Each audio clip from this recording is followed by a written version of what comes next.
Hi, I'm Dr. Falbo, and I want to take some time today to talk you through how to integrate a high school student, an elementary school student, back into the classroom after they suffered a concussion. There are many steps that you can follow, and we'll go through a few of those today, from most severe to least severe cases.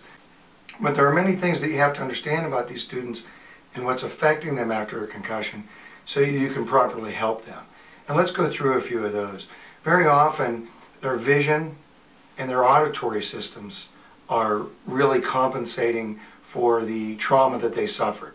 So bright lights, loud noises, movement, those are very upsetting to these students. So the things in a high school that can most upset them are times during changing of classes. There's a lot of movement, there's a lot of noise, there's some jostling. That can be very upsetting to these students. The next thing are quite simply the fluorescent lights. The fluorescent lights put off a glare, and sometimes even the larger windows in a room like the cafeteria can bring in too much natural light that causes a lot of pain and discomfort for these students, so you have to be aware of that.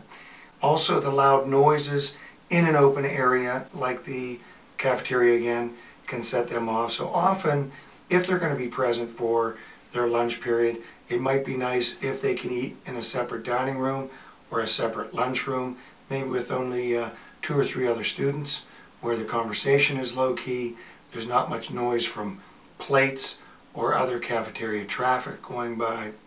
Most severe cases, of course, they have to withdraw from school for a time period, and they have to be homebound instructed. And in those cases, the student stays home.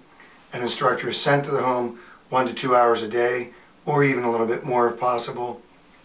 And they, as they rehabilitate themselves and they get better, they return to the classroom gradually. The second step would be half day. Half day, generally the student will alternate mornings and afternoons, especially the high school students, because this allows them to cover both sets of course materials that they would experience during the week.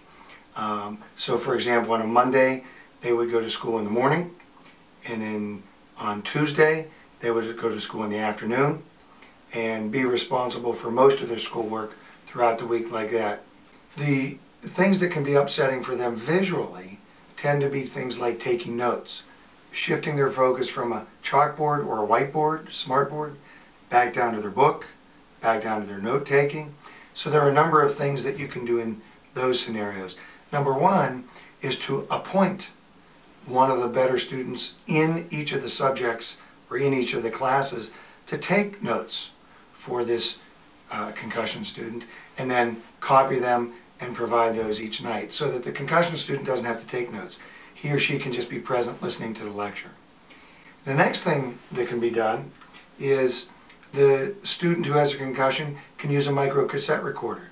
You can use regular cassettes, or you can use the new digital variety, and he or she can tape their more difficult lectures, save them, and then re-listen to them that evening so that they don't have to reread things. They can just listen.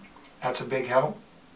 The next thing that's a big help, and this is often, going back to the students helping, this is often a perfect project for an honor society group or another service organization within the school, and that is to have a few student volunteers who are willing to go in during a study hall or to that student's house and read the social studies or the AP subject material that this student is going to be responsible to read on his or her own, and that can be done an hour or 2 at a time.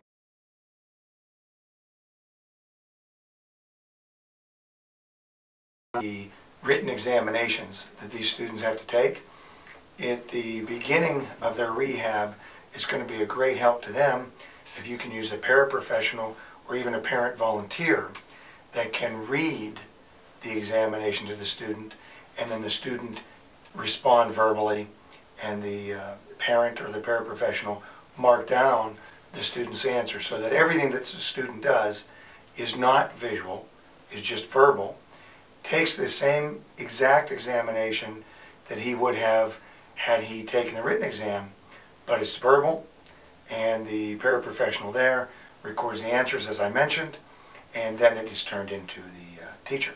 The other thing that can be done is a number of my concussion patients have found that if it's allowed, a ball cap or a visor worn can shield a lot of the fluorescent lighting or the stray lighting. It can really give them quite a bit more comfort. And so as we go through these things, there are many, many things that you can grasp within the school and the school district without really needing more funding or more teacher manpower. You can enlist these students.